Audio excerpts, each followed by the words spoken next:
I optimized my game engine up to 12,000 FPS. More games need this? What?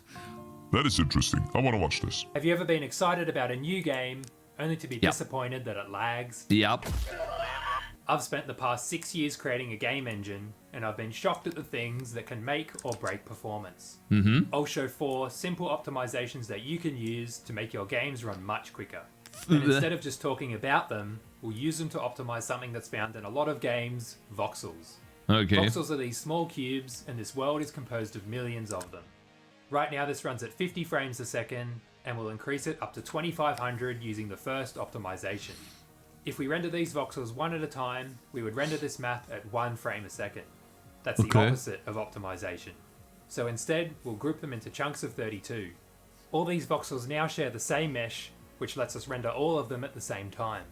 We can then combine more chunks together to create a larger world. This works, but it renders very slowly. So let's start optimizing it. Okay. If we have a look at the mesh for a chunk, and then zoom in further into a voxel, Well, we don't need the can see that insides. it's composed of 12 triangles. Yeah. That means the entire world is composed of 115 million triangles. Holy the less shit. triangles we have, the faster our game will run. So let's get rid of some. Yeah. If we look at these 2 voxels, We don't there's need the 4 triangles inside. between them that we'll 4 never be able minus to see. 4. So Yeah. when we generate the mesh for this chunk, I have a we'll coffee. skip the triangles that are between 2 voxels. True. This brings our triangle count down massively to only Massive. 1.2 million, Ooh. but we can reduce it further. We can If we look reduce at it this even wall, we further can see it's beyond. composed of voxels that all have the same metal texture. It looks like a large flat surface, but it's really composed of 1500 triangles. Holy We don't shit. need all these individual triangles. We're better off combining them together. Holy the shit, algorithm this for guy's is too insane. big to fit on screen, but I've put a link to it in the description. We Okay. can also combine them sideways, but not until we've done another Hello Zendita, optimization lunchtime in step streamer, 4. thank you. This brings us up to 2500 frames per second just by reducing the amount of triangles. The Okay. next thing we can optimize is what's stored inside each triangle. Every voxel face has 2 triangles, and each triangle is composed of 3 vertices. Each of these vertices stores position and normal vectors and a texture ID. Yeah. This adds up to 28 bytes per vertex, and for the entire world, that's 24 megabytes. This is what bottlenecks me, by the way. This data per vertex bottlenecks me. I can show you. Let's see. Let me show you. Just a quick intermission, right? If we go into our game and we go into the render interface, JK, we go into the shader header. That's where we find ourselves a vertex. It's not actually that much. Lol. No, I'm stupid. There it is. Every single quad in the game that I draw, for each quad, I store this much data. So I store a vector 2, a vector 2. So basically 4 vector 2s, 4 ints, and then 1 vector 4. And yeah, that's it. Who's gonna tell him that he has just a few quads and particles? I get over 2,000, 3,000, 5,000 quads in my game easily. If you think it's not that much, but it actually is. If you think it's just a few quads, you're wrong. A particle system split into multiple small things, that's quite a lot. 5,000, I know it's still not, but it's still a lot of data per quad. Reducing our triangle count increased our performance, and so will reducing our memory usage. Yeah. So we'll compress all this data into one integer without losing quality. To start, every vertex needs a position. Currently we're using a vector for this, which holds 3 floats. Yeah. These floats are great for standard 3D models because they can store fractional values. But every triangle in our mesh lines up to a grid, so we can use a byte instead. That's a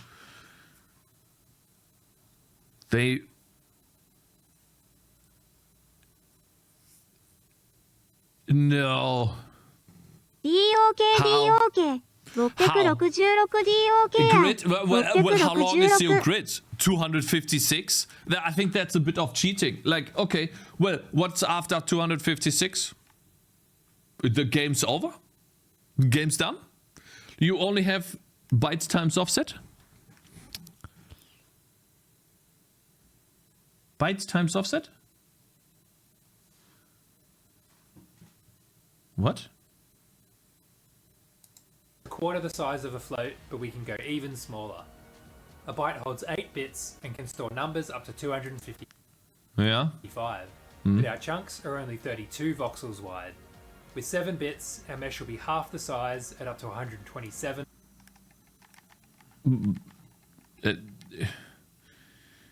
I don't understand. He lost me. Voxels wide. With 6 bits, our mesh can be up to 63 voxels wide. And with 5 bits, our mesh can be up to 31 voxels wide, but our chunk can't fit into that. So we'll use 6 bits for each of the X, Y, and Z positions. We can reduce this further, but not until... Aha, so I see. So it is a chunk index. It is a chunk in the game that has bits for each position in the chunk. So he's treating this chunk as its own local space, and then this chunk has its own position in the world space. We've done another optimization in step 3.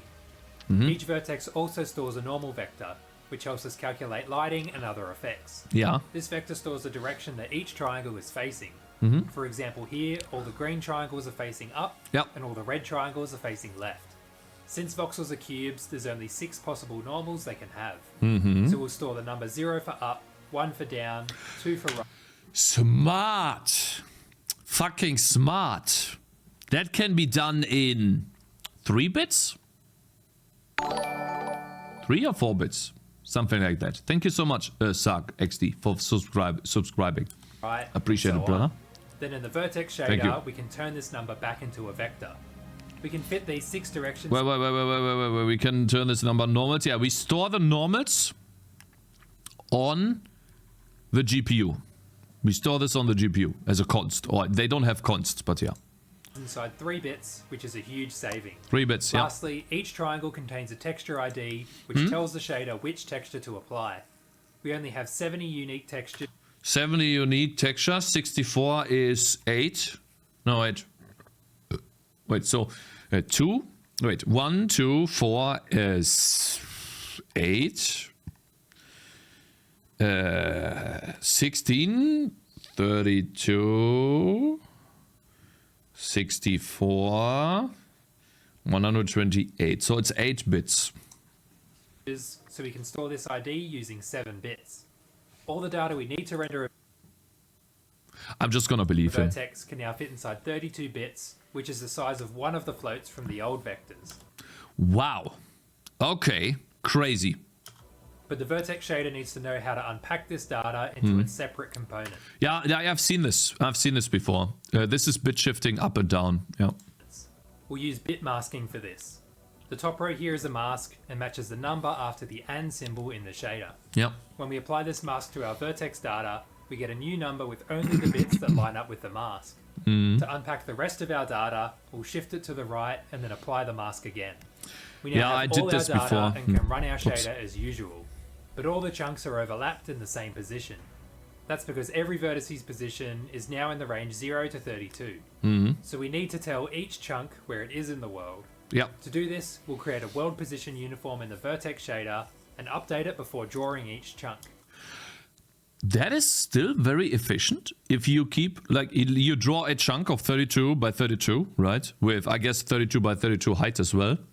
Then you set the uniform again, aka you actually have to take a float and then copy that float over, or vector 3 in this position, in this case. Copy that vector 3 over to the GPU from the CPU. It is that fast that it's still... Okay. Per chunk. I know that you have to do it per chunks, but let's say your world has... How high is Minecraft? 100? What is the height of Minecraft? Over 100, right? So let's say 32 by 32. We have to draw at least 3 chunks up and down. And then you draw around yourself. I don't know. You can draw very far. Let's say, I have to take a guess, 20 in one direction. So that would be 40 by 40. Minecraft chunks is 16 by 16 by 300. Okay. Most game devs at this moment make it an int and don't think about it. Yeah, I know. It used to be 256, I think. The vertex shader then adds this world. What I'm saying is, you still have to do at least, let's just throw in a random number if we say that, right? You still have to throw in at least, every time you draw your world, you do... Let's try that. Let's say you have 40 times 40.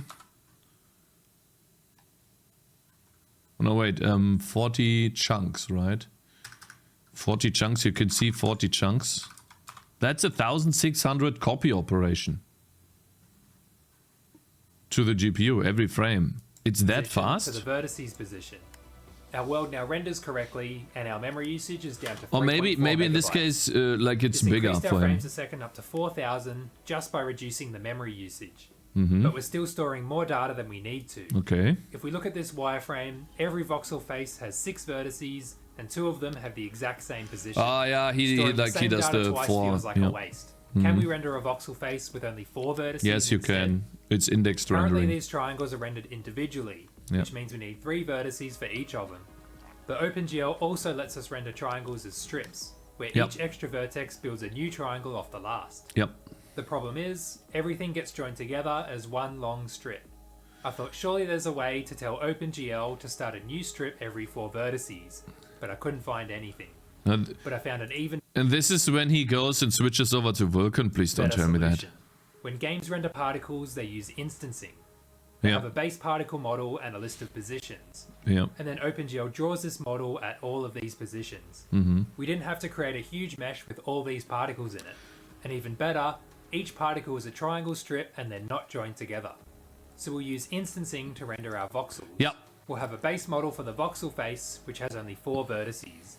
And then instead of a list of positions, we have a list of our 32-bit voxel data.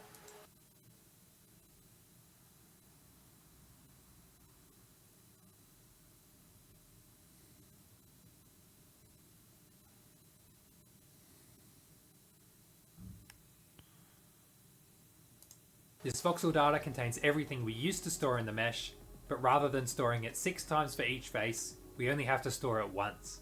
But when we render the world, everything is facing up. That's because our I don't understand this. base voxel model He is lost me facing here. up. We need to rotate it based on the face direction. In the vertex shader, if the face is up, we'll lift the model up.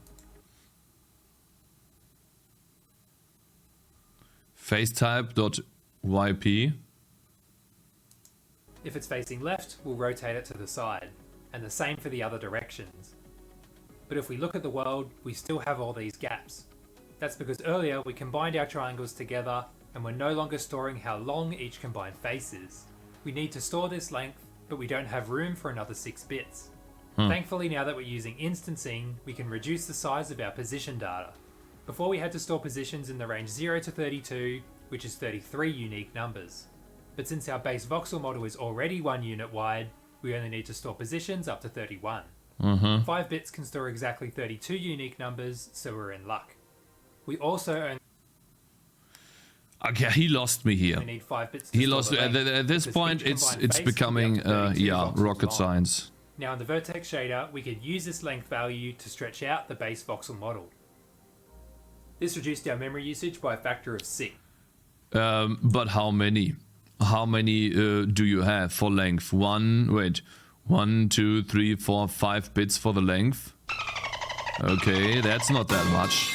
You can't really store much length with this. It does work in this case, but if you want to make something really large, you can't, Up to right? 32 voxels long. Like, how long can you go with this? 1, 2, 4, 8, 16. You can't really go much higher. You can go up to 31 here. Now in the vertex That's not shader, much. we could use this length value to stretch out the base voxel. Yeah, and 31. Exactly. You can only get up until 31. 32, not 16. Am I stupid? Am I dumb? Let's see. 1, 2, 4, 8, 16. The first one is 1. It's either 0 or 1. The second one is either 0 or 2. 2 to the power of 1 is 2. 2 to the power of 2 is 4. 2 to the power of 3 is 2 times 2 is 4 times 2 is 8. And then we have 16. Yeah. No 1 bit can store 2 states. This value is 31, bro. This value is at most 31. That's why he answered with Now, 31. in the vertex shader, we could use this You see this? length value to stretch out. Am I in the way? Am I actually in the way? Wait a minute. I shouldn't be in the way. Yeah, you see that? And 31. 2 bits equals 4 states.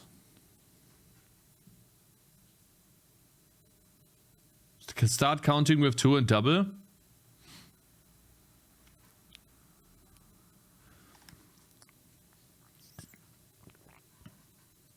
Everyone has the same result. Voxel model. I'm saying that the length can be at most 31. We can't have a length higher than 31.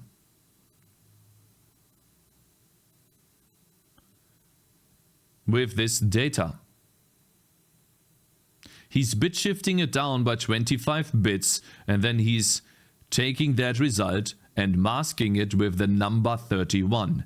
The highest possible number you can get by masking something with 31 is 31. Oh, let's say 32. But a chunk is 32 voxels in size, so it's fine. See, this is what I was missing. This guy, Mr. Labs, knows exactly what I'm talking about. He's smart. Fucking 5-fat, exactly. So so since each chunk, that's the information I was missing. Since each smart chunk is at most 32 voxels in size, we are fine. Reduced our memory usage by a factor of 6, down to 580 kilobytes. That's because we're only storing 1 vertex for each face instead of 6. Very good, Also, cool. the vertex shader only runs 4 times for each face, because we're using triangle strips. Yeah, what you're doing here is instancing. Exactly, you are indexing into the vertex shader using indices. I wonder if he's showing our that. frames a second up to 6,500. Wow. And the next optimization will increase. Guys, I am doing 6 vertices. I wonder, like this jump here is, well, of course, it's also because of the data reduction, but also because he's not using 6 triangles. I'm using 6 triangles. Maybe I should do that too. Like, that's a huge jump. That would be... But I'm CPU bound. I'm not GPU bound, actually. Let's take a look. Actually, I'm interested now. Close. Let's launch the application. I want to see. Not Diablo. Cakez framework. Tangy defense. Launch. Now I'm interested now. If I go and play a normal game, right? We have to do it when we play.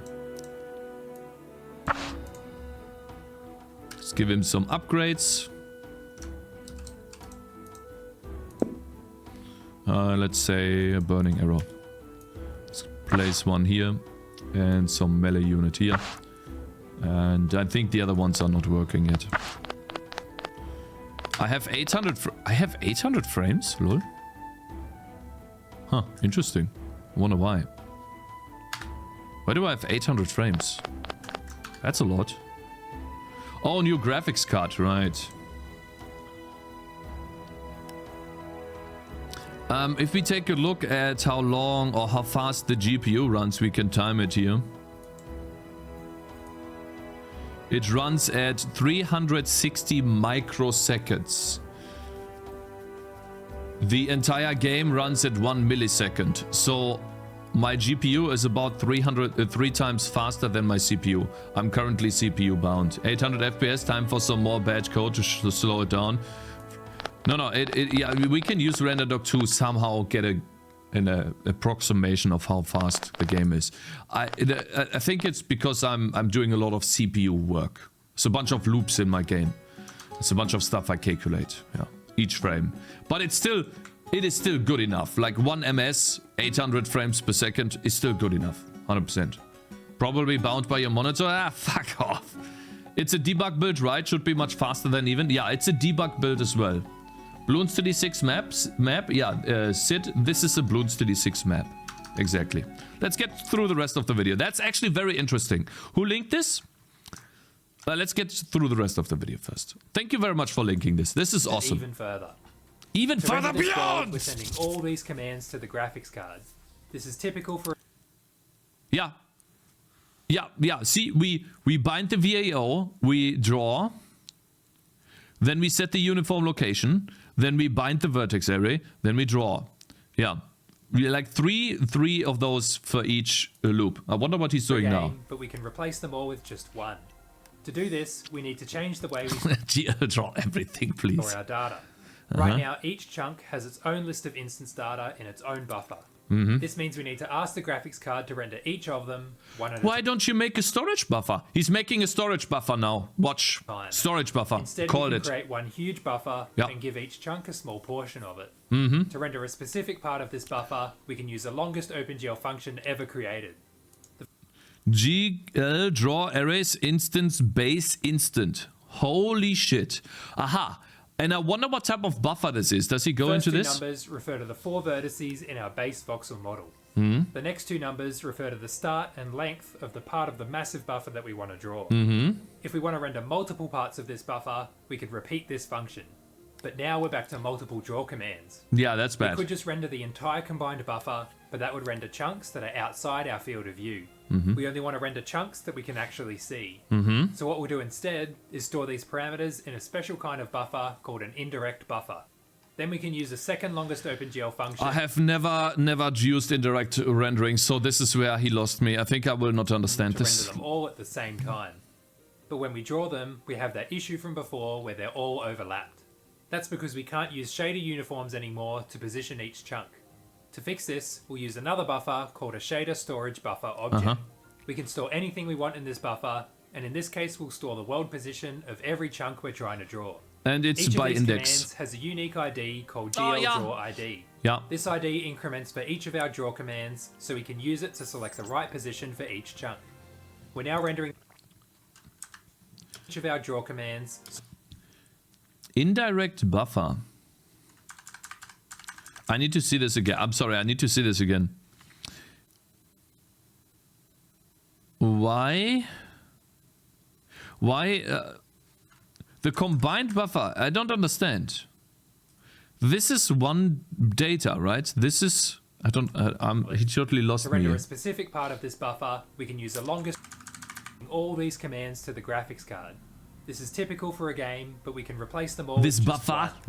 To do this, we need to change the way we store our data. So... Like, what I don't understand is this, okay? Maybe you guys know. He has these chunks. Each chunk has the same amount of data, right? That's very important. They all have the same length in data. Now... Right now, each chunk has its own list of instance data Yeah. in its own buffer. Yeah. This means we need to ask the graphics card to render each of them one at a time. Yeah. Instead, we can create one huge buffer and give each chunk a small portion of it. Yeah. To render a specific part of this buffer, we can use the longest... So I suppose what he's trying to say is this data here, he should have done a better job visualizing this. Because like now this orange part, what is that supposed to be? I know this, I don't understand this at all. I'm totally OpenGL lost. function ever created. The first two numbers refer to the 4 vertices in our base voxel model. The next two numbers refer to the start and length of the part of the massive buffer that we want to draw. If we want to render multiple parts of this buffer, we could repeat this function. But now we're back to multiple draw commands. We could just render the entire combined buffer, but that would... Same colors, part of the same chunk. I think so. Focus Cakes, now he lost me here. outside our field of view. The explanation is bad. The explanation is bad because it leaves us out information. I'm sorry.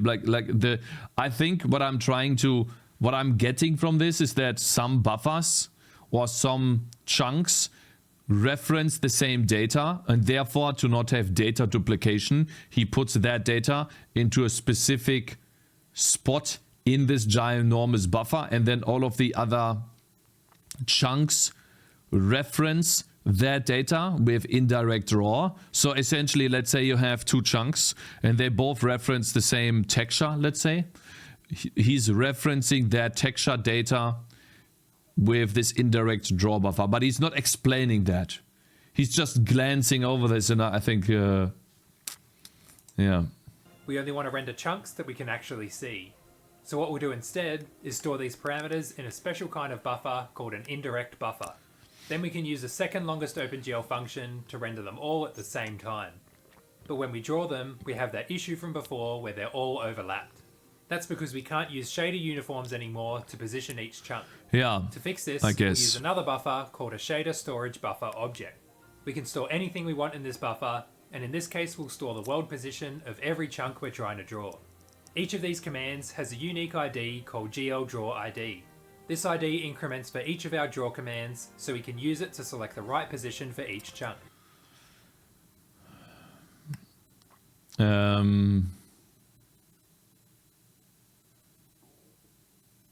He's glancing over this We're too now much. rendering the entire world I can't with follow. one draw command, which can't increased follow. our frames a second up to 12,000. That's because our CPU spends hardly any time telling the graphics card what to do, and the graphics card has a huge command it can focus on. But 12,000 frames a second isn't the limit. Now that we're using one draw command, we've unlocked two bonus optimizations. The first is related to an optimization that every game uses to ignore triangles that are on the other side of a model. It works by checking if the points in the triangle are going clockwise, and if they aren't, the triangle isn't rendered. This speeds up rendering because we're not wasting time on the triangles that are facing away from us. But the vertex shader still has to run every frame to determine if these triangles are clockwise or not. If we only render the anti-clockwise triangles, we can see there are a lot of them that are facing away from us. This means we're running the vertex shader for all these triangles and then just discarding them. But we can stop these triangles from ever reaching the vertex shader. Let's say the player's standing in this blue chunk. We know they'll never be able to see the red triangles in these chunks because they're facing away That's from based them. on a normal, I We guess. also know they'll never be able to see these triangles in these chunks. So rather than creating one mesh for each chunk, we'll create 6. The first mesh only contains triangles that are facing up.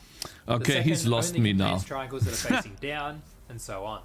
We're still only using one buffer and one draw command, but we have an extra step to only render the meshes that are facing the player. The vertex shader is no longer wasting time on triangles the player can't see, which brings our frames a second up to 14,000. We're now up to the final optimization. Earlier I mentioned I that so we can out of only combine touch? faces in one direction. No. I was lost 5 minutes ago. Hello, Zere, my man. Another 5 support bits for for the combined 26 horizontal years. length. I was lost But we can 5 make room minutes by ago, deleting the Kappa. face direction. We can do this because of the shader storage buffer object we created before. Right now it stores the world position of each mesh in each chunk, but we can also store the face direction of each mesh. This works because now each chunk has a separate mesh for each face direction. So in the vertex shader, we'll replace our face code with the SSBO. Holy shit. We now have 5 bits free in our vertex data, which is enough He to store uses the normals second for combined lighting. face length. By combining faces in 2 directions, we've reduced our triangle count down to 79,000. This is now running at 17,000 frames per second, which is the highest it'll go. Compared to the start, we're using a tiny fraction of our original memory usage and triangle count. You know This what reduction he's is the main You know what he's doing? He's made this video and now he's going to apply for a job as a graphics programmer somewhere in the industry. reason it's rendering so much Right. faster. You can run these demos yourself and experiment with the code. Details are in the video description. There are 3 more optimizations that I use to Ha, this is using OpenGL. OpenGL is slow, huh? render massive Just amounts wanted to of say terrain, that. which you can watch in this video on screen. Cool video. Very interesting. Very cool. I'm actually going to bookmark this for when I do a 3D game, because this actually makes me want to do a 3D game in OpenGL. You would have 24,000 FPS with Vulkan? Maybe. Maybe. But in order to write that, you would most likely spend half your life.